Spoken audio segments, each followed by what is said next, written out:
The council chamber was full that morning. Representatives from 40 different species sat in their usual seats talking before the meeting started. The tall glass windows showed the stars outside, and the air smelled like the sweet incense the Vrexians always burned before important sessions. Counselor Dalsu walked to his place at the front. He was a large Vrexian with dark purple skin and 3 eyes that looked at everyone with confidence. He had been the speaker for 12 cycles now, and he knew how to control these meetings. He sat down and prepared to start the day's business. That was when he noticed it. The human seats were empty. Dalsu looked at the 5 chairs where the human delegation always sat. They were completely empty. Not just empty like someone was late, empty like nobody was coming at all. The chairs looked strange sitting there with no one in them. He called to his assistant, a young Kirath named Hanul who stood near the door. Hanul hurried over, his thin legs moving quickly across the smooth floor. "Where are the humans?" Dalsu asked. Hanul checked his datapad and his face went pale. "Sir, they are not here. The embassy sent a message this morning. All human staff have left the station." Dalsu laughed. It was a deep rumbling sound. Left just like that? Without even asking permission? Other counselors heard this and started whispering to each other. The news spread through the chamber like fire through dry grass. The humans were gone. Typical human drama, Dalsu said loudly enough for everyone to hear. They are always so sensitive. Someone probably hurt their feelings again and now they are pouting like children. Several counselors laughed at this. The Plaxians nodded their heads in agreement. Even some of the Threxians smiled, showing their sharp teeth. But in the back of the intelligence section, a junior analyst named Bora was not laughing. She was a small Vrexian who spent most of her time reading reports that other people ignored. She pulled up files on her screen and started going through them carefully. The meeting went on without the humans. Dalsu made jokes about their absence. Other counselors talked about how weak humans were, how they could not handle the tough reality of galactic politics.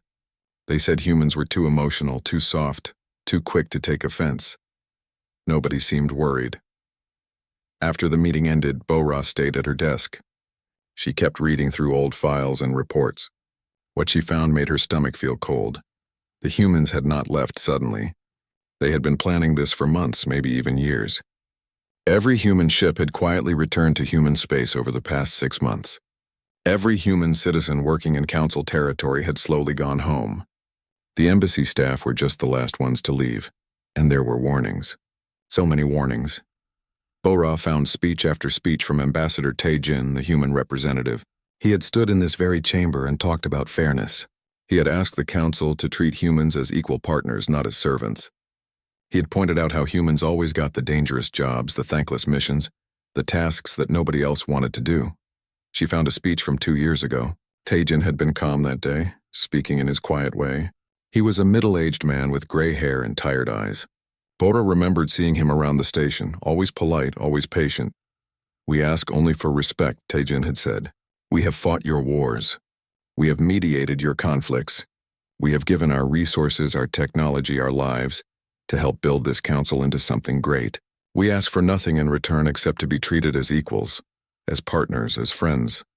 The recording showed Dalsu yawning during that speech. Other counselors had been looking at their datapads, not even listening. When Taejin finished, Dalsu had said, "Thank you for your concerns, Ambassador. We will take them under consideration." They never had. Bora found another speech from 6 months ago. Taejin's voice had been harder that time, more firm. "This is our final request," he had said. "Treat us fairly or we will leave.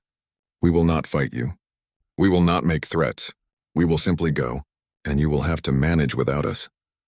Dalsu had laughed at that too. "Go where?" he had asked. "You need us more than we need you." This is just empty talk. But it had not been empty talk. Bora printed out the reports and took them to her supervisor. He barely looked at them.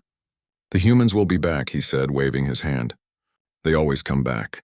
They need the council for trade and protection." But Bora was not so sure. That evening she walked to the human embassy. The building was completely dark. The doors were locked. A simple sign hung on the front entrance. It said, "The human embassy is now closed. All inquiries should be directed to the human border stations. Thank you for your understanding." It was so polite, so formal, So final Bora stood there for a long time, reading that sign over and over. Around her, other species walked past, laughing and talking about their day. Nobody seemed to understand what had just happened. The humans had not stormed out in anger. They had not made threats or demands. They had simply packed their things, said goodbye, and left. They had done exactly what they promised they would do. 3 days later, the council held an emergency meeting. Dalsu stood at the front again, but he was not laughing anymore. Reports had started coming in from across council space. Human trading posts were closed. Human medical teams had withdrawn from disaster zones. Human peacekeepers had left border regions where they had been keeping hostile species apart. "We need to send a delegation," said Councillor Han Yul, the Karath military strategist. "We need to talk to them and understand what they want." "They already told us what they wanted," Bora said quietly from her seat in the back. Nobody heard her. The council voted to send Captain Jae Hwan and a diplomatic team to human space. They would find out what was happening and convince the humans to return. It would be simple. The humans were reasonable people. They would listen. Dalsu felt confident again. "This is just a misunderstanding," he told the council. "We will clear it up quickly." But as the meeting ended and everyone left the chamber, Bora stayed behind. She looked at the empty human seats one more time. Something told her this was not going to be simple at all. The humans had been patient for so long. They had been kind for so long. They had been generous for so long. And the council had taken it all for granted.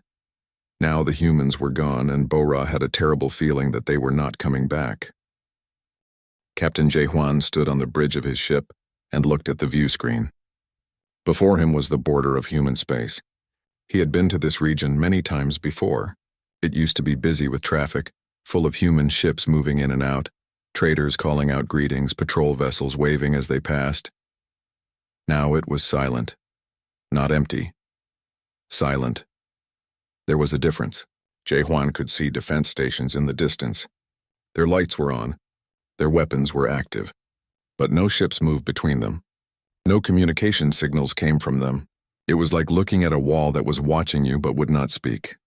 "Try hailing them again," he said to Specialist Yoon Seo, who sat at the communication station.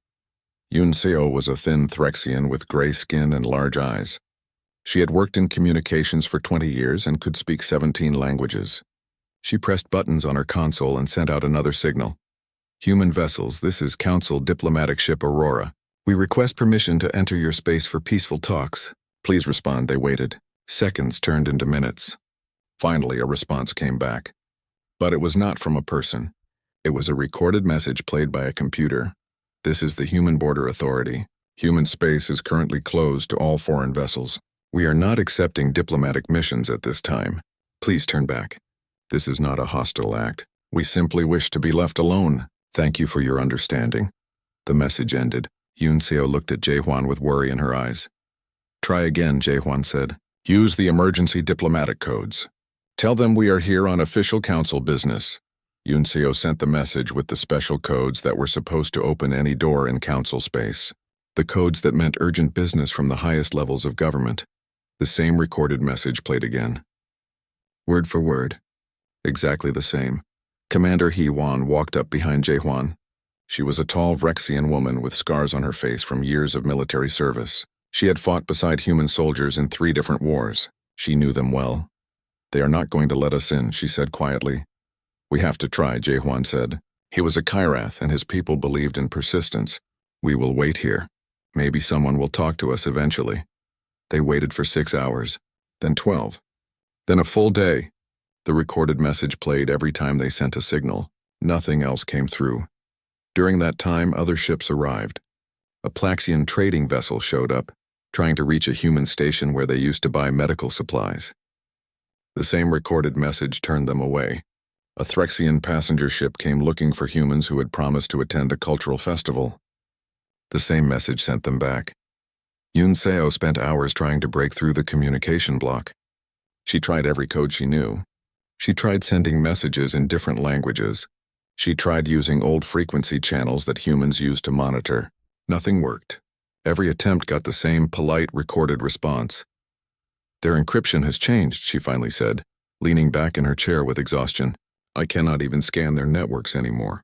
Whatever security they have now, it is far beyond what they had 6 months ago.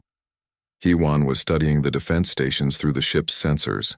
Look at this, she said, putting an image on the main screen. These stations are new, or heavily upgraded. The weapon systems are different, more powerful, more efficient. Jae-hwan studied the image. He was not a military expert, but even he could see the difference. The stations looked more dangerous now, more serious. When did they do this? He asked. That is the question, Hewan said. Our last intelligence report on human military capabilities is from 8 months ago. It shows nothing like this. Either they built all of this very quickly, or they had it ready and we never knew about it. Yoon-seo pulled up files on her screen. I am reading the old reports now. We always assumed humans were behind us in technology. We thought their weapons were weaker. Their ships were slower. Their defenses were basic. Maybe we were wrong, Hewan said. Maybe they just let us think that. Jae-hwan felt something cold in his chest. You think they were hiding their real strength? Hae-won shrugged. I think humans are very good at making people underestimate them. We saw them as soft, emotional, weak. What if that was exactly what they wanted us to see? They tried for 3 more days. Jae-hwan sent personal messages to human officers he had worked with before. Yoon-seo tried contacting human traders who used to visit Council Space. Hae-won even tried military channels, reaching out to human soldiers she had fought alongside. Every message got the same response. The recording, always polite, always firm, always final. On the 4th day, something changed. A human ship appeared from behind one of the defense stations. It was a patrol vessel, small but fast. It moved toward them quickly. Finally, Jae-hwan said, someone is coming to talk to us. But the ship did not come to talk. It stopped exactly at the borderline and sat there, waiting, watching. They are making sure we leave, Hae-won said quietly. Jae-hwan made one final attempt. He recorded a personal message. He talked about friendship between species. He mentioned all the times the Council and humans had worked together. He asked them to please just talk, to tell him what the problem was. He sent the message directly to the patrol ship. For a long moment, nothing happened. Then the patrol ship turned around and went back to the defense station. No message came back. Nothing at all. They are not listening anymore, Yoon-seo said sadly. Or maybe they listened too much already and now they are done. Jae-hwan gave the order to leave. His ship turned around and headed back to Council Space. Behind them, the human border remained silent and closed. On the trip back, Hae-won compiled a report. She wrote about the upgraded defenses, the advanced technology, the complete communication blackout, the absolute unwillingness to negotiate. This is not a tantrum, she wrote. This is not a negotiating tactic. The humans have made a choice and they are not changing their minds. They have sealed their borders with strength we did not know they had. They are prepared to defend those borders if necessary. Yoon-seo added her own notes. She wrote about the impossibility of breaking their communication security, the sophistication of their automated systems, the fact that every response was identical, showing perfect discipline and planning. They are not ignoring us, she wrote. They are watching us very carefully. They are just choosing not to respond. There is a difference. Jae-hwan read both reports and felt tired. He had believed this would be simple. He had thought the humans would be reasonable. He had been certain they would at least talk. But the humans had talked. For years, for decades. They had talked and nobody had listened. Now they were done talking. When they arrived back at Council headquarters, Jae-hwan delivered his report in person. Dalsu sat in his chair and listened with a frown on his face. So they refused to see you, Dalsu said when Jae-hwan finished. That is unfortunate. But they will change their minds when they realize they need us. Jae-hwan looked at the counselor for a long moment. I do not think they need us, he said quietly. I think maybe we need them. Dalsu laughed at this. But the laugh sounded hollow in the big chamber. And nobody else joined in. The first sign came 3 weeks after the humans closed their borders. A Plaxian colony called for emergency help. A disease had broken out, spreading quickly through their population. They needed medicine. The call went to the Council Medical Division. Director Kyung-ho, a Threxian doctor who ran the division, looked at the request. He pulled up the supply records and his face went pale. We do not have this medicine, he said to his staff. His assistant looked confused. But we always have it. The humans make it for us. The humans are gone, Kyung-ho said slowly. The reality of it was starting to sink in. And they took their medicine with them. He checked other medicines.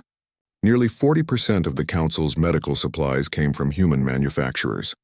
The humans had special technology for making medicines that worked across different species. Nobody else knew how to do it as well as they did. The Plaxian colony had to wait 2 months for alternative medicine from a different source. By then, 3,000 people had died. The second sign came from the trade networks. Minister Sohee was a Plaxian who managed council commerce. She started getting reports from all over council space.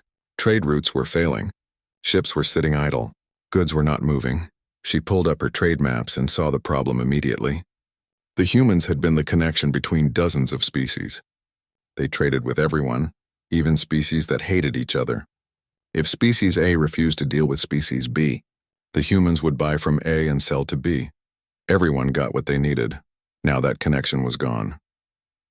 The Vrexians needed minerals from Kirath space, but the two species had not spoken directly in 50 years. The humans had managed that trade. Now the Vrexians could not get their minerals, and the Kirath could not sell their goods. The Threxians had relied on human cargo ships to move their products across long distances. Human ships were fast and reliable. Now Threxian goods piled up in warehouses with no way to transport them. So he tried to fix it. She set up meetings between hostile species, trying to get them to trade directly. But decades of hatred did not disappear just because it was convenient. The meetings ended in shouting matches. Sometimes they ended in violence. Within 2 months, trade volume across council space had dropped by 60%. The third sign came from the border regions. Small conflicts started breaking out. Species that had old arguments began fighting again. Territory disputes turned violent. For 20 years, human peacekeepers had managed these borders. They stood between hostile species and kept them calm. When fights started, humans talked everyone down. When tensions rose, humans found compromises. The humans had done this work without complaint. They had lost soldiers doing it, but they had kept the peace. Now they were gone, and the old hatreds came back like fire through dry grass. The council tried to send their own peacekeepers, but it did not work the same way. When Vrexian peacekeepers went to a Kirath border, the Kirath did not trust them. When Threxian peacekeepers tried to manage a dispute, both sides accused them of taking sides. The humans had been neutral. Everyone had trusted them to be fair, even when they did not like the decisions. That trust was earned over generations. It could not be replaced quickly.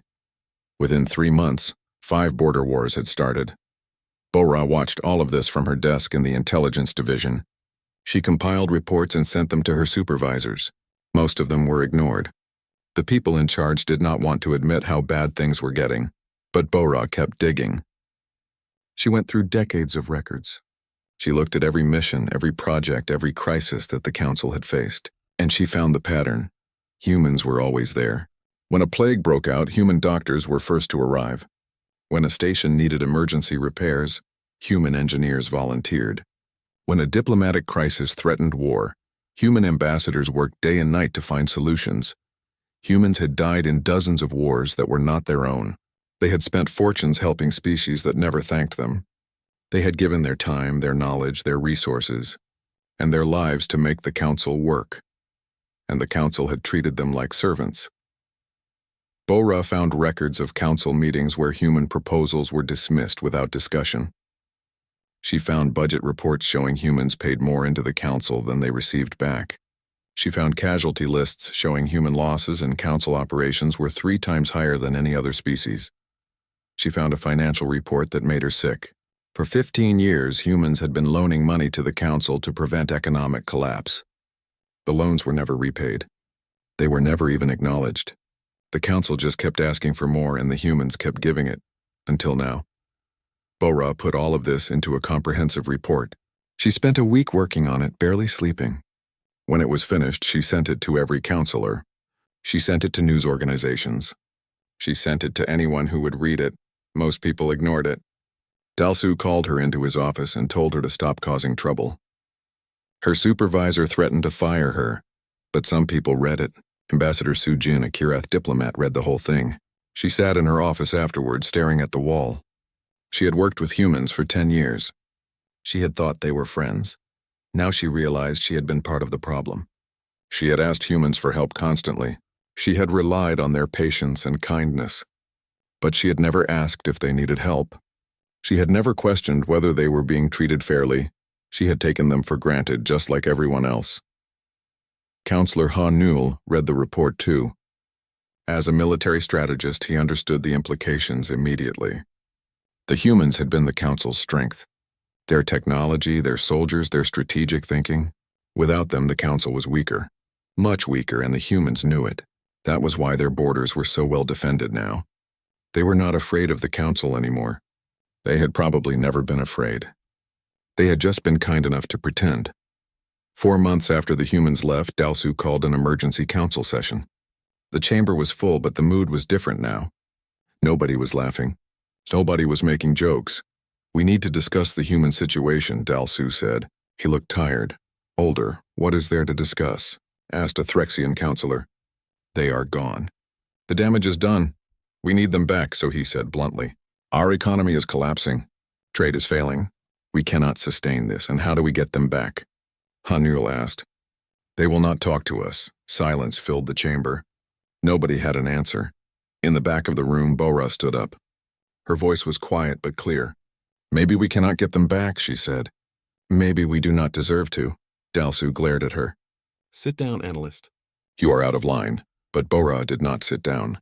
"You all read my report. You know what we did to them? We used them. We took everything they gave us and never said thank you. When they asked for respect, we laughed at them. When they asked for fairness, we ignored them." "That is enough," Dalsu said, his voice rising.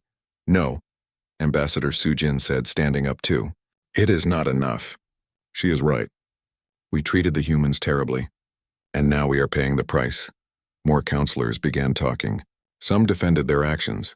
Others admitted mistakes. The chamber filled with arguments and accusations. Dalsu tried to maintain order, but it was falling apart. The council was breaking. And everyone knew it was their own fault. Outside the chamber, across council space, regular people were starting to ask questions. If the humans had done so much, why had nobody noticed? If the humans were so important, why had they been treated so badly? The answers were uncomfortable, and they were only beginning to emerge. Misun was a journalist for the largest news network in council space. She was a Plaxian with bright blue skin and sharp eyes that missed nothing. For 15 years, she had reported on council politics.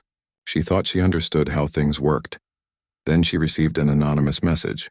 It contained thousands of files, council records, budget reports, meeting transcripts, mission logs, all of it stamped as classified.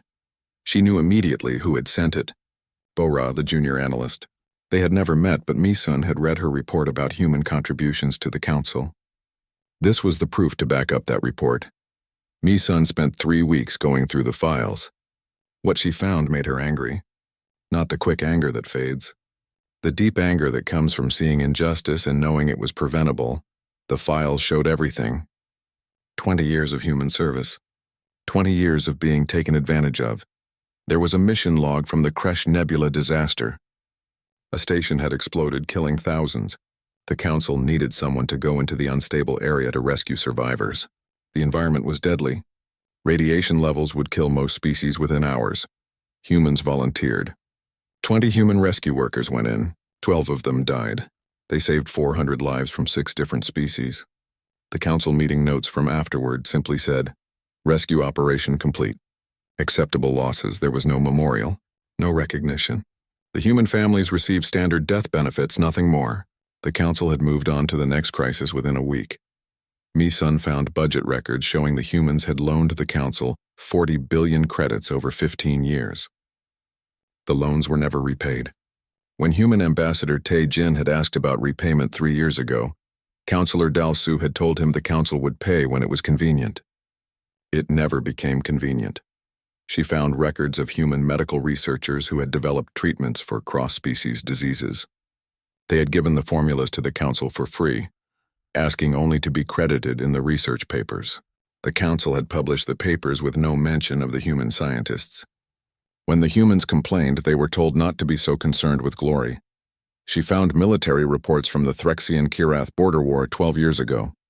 Human peacekeepers had stopped the war from spreading. They had negotiated for 8 months straight, working without rest. 5 human diplomats had died from stress-related health failures during those negotiations. The peace treaty was signed. The war ended. In the official records, the credit went to the council leadership. The human contribution was listed in a footnote. Mi-sun found a video file. It was from Ambassador Tae-jin's final appearance before the council, 6 months before the humans left. She played it on her screen. Tae-jin looked older than she remembered. His hair was completely gray. His face was lined with exhaustion. He stood at the speaker's platform and looked around at the counselors. "This is my last request," he said. His voice was calm, too calm. "We are not asking for special treatment. We are not asking for glory or credit or rewards. We are asking for basic respect. We are asking to be treated as partners instead of servants." He pulled up a holographic display. Numbers filled the air. Human contributions, human casualties, human loans, human sacrifices. "We have given everything we have to this council," Tae-jin said. "And in return you have given us contempt. You laugh at our concerns. You dismiss our proposals. You take our help and never say thank you." The camera showed the counselors. Some were looking at their data pads. Others were whispering to each other. Dalsu was checking his messages. Nobody was really listening. "So this is our final statement," Tae-jin said. "Change how you treat us or we will leave. We will not fight you. We will not cause problems. We will simply remove ourselves from a relationship that has become harmful to us." He had stood there for a moment looking at the council, hoping someone would respond with understanding, hoping someone would see that this was serious. Dalsu had waved his hand dismissively. "Thank you, Ambassador. We will discuss your concerns." Then he had moved on to the next agenda item. The video ended. Mi-sun sat in silence for a long time. She had been in that chamber that day. She had been reporting on council business. And she had not paid attention to Tae-jin's speech either. She had thought it was just more diplomatic talk. She had been part of the problem too. Mi-sun wrote her article. She included everything. The missions where humans died, the money they loaned, the research they gave away, the peace they maintained, the respect they never received. She included Tae-jin's final speech. She included the council's response, or rather the lack of response. Her editor read the article and went pale. "You cannot publish this," he said. "The council will shut us down." "Then they shut us down," Mi-sun said. "But people need to know the truth." The article published the next morning. Within an hour, it was the most read story in council space. Within a day, it had been shared millions of times. People were furious. Not at the humans. At the council, protests started within a week. Thousands of people gathered outside council headquarters. They carried signs that said, "Apologize to the humans," and "We failed them," and "Justice for the 12," referring to the rescue workers who died in the Kresh Nebula. More journalists picked up the story. They found more examples. A human agricultural expert who had saved a Plaxian colony from famine and received no recognition. A human engineer who had designed the safety systems used on every council station and never been paid for his work. A human teacher who had developed educational programs for 20 different species and been told her methods were too simple. The stories kept coming. Each one showed the same pattern. Humans giving, council taking. Humans asking for respect, council giving contempt. Elder Wanshik was one of the few counselors who had supported the humans. He was a Kirath who had served on the council for 40 years. He had voted against every decision that exploited the humans. He had been outvoted every time. He held a press conference. He stood before the cameras and spoke honestly. "I am ashamed of this council," he said. "I am ashamed of myself for not doing more. The humans asked for so little. They deserved so much, and we gave them nothing but disrespect." He showed records of the final vote, the one that happened just before the humans left. Ambassador Tae-jin had proposed a new agreement. Humans would continue helping the council, but in exchange they wanted equal voting rights.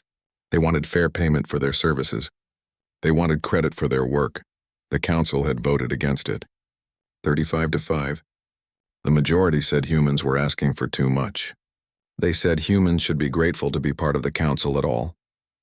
2 weeks after that vote, the humans had closed their embassy and left.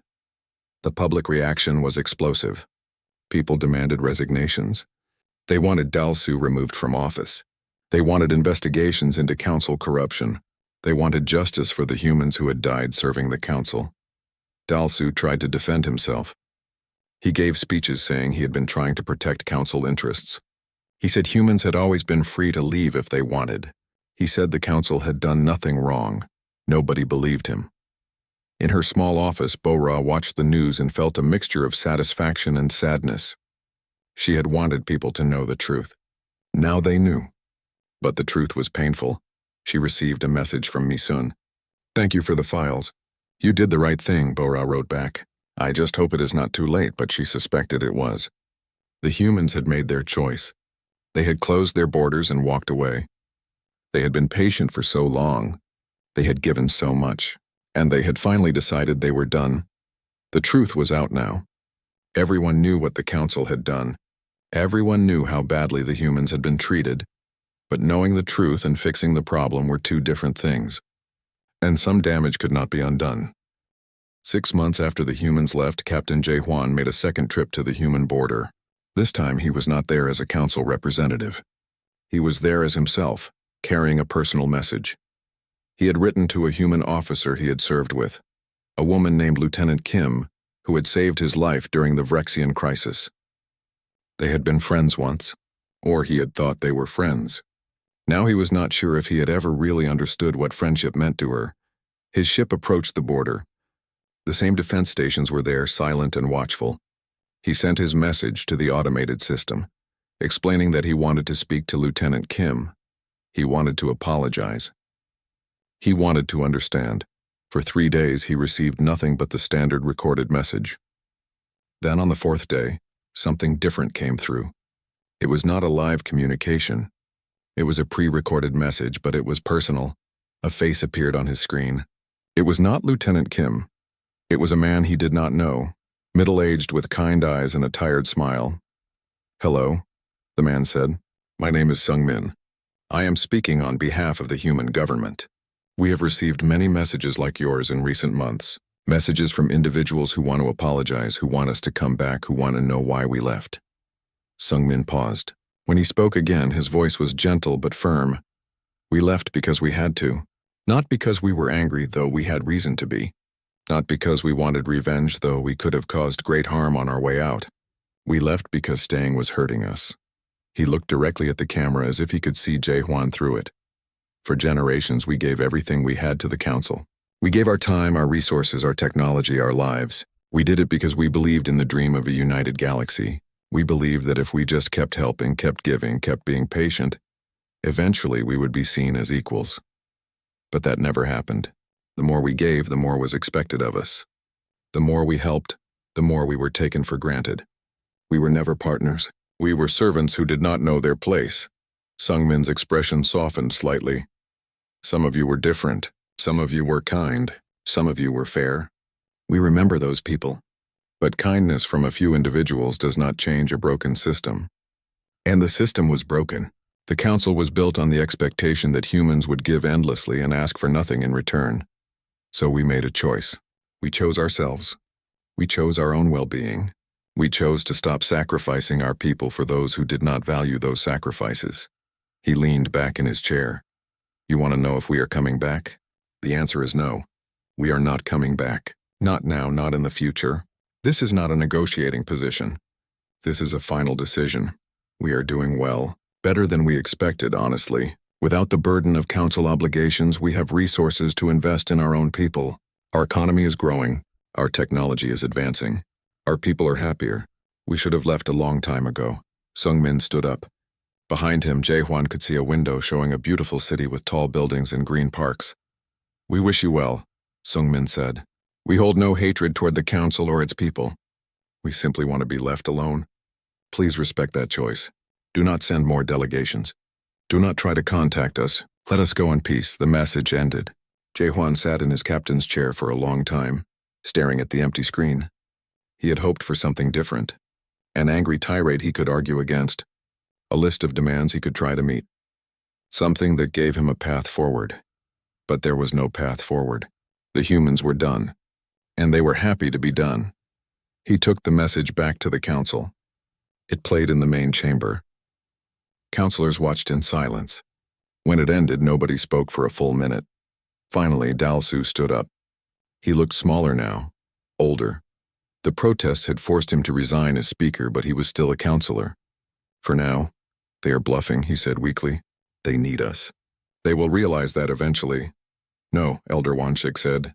He stood up slowly, his old bones creaking. They do not need us. They never needed us. We needed them. And now we have to live with the consequences of how we treated them. Other species were trying to contact the humans independently. The Plaxians sent their own delegation. They received the same recorded message. The Threxians tried to reopen trade channels. The channels stayed closed. Even the Vrexians, who had been some of the worst offenders, attempted to apologize. Their messages went unanswered. The humans were consistent. They wanted to be left alone. They meant it. Meanwhile, the council was falling apart.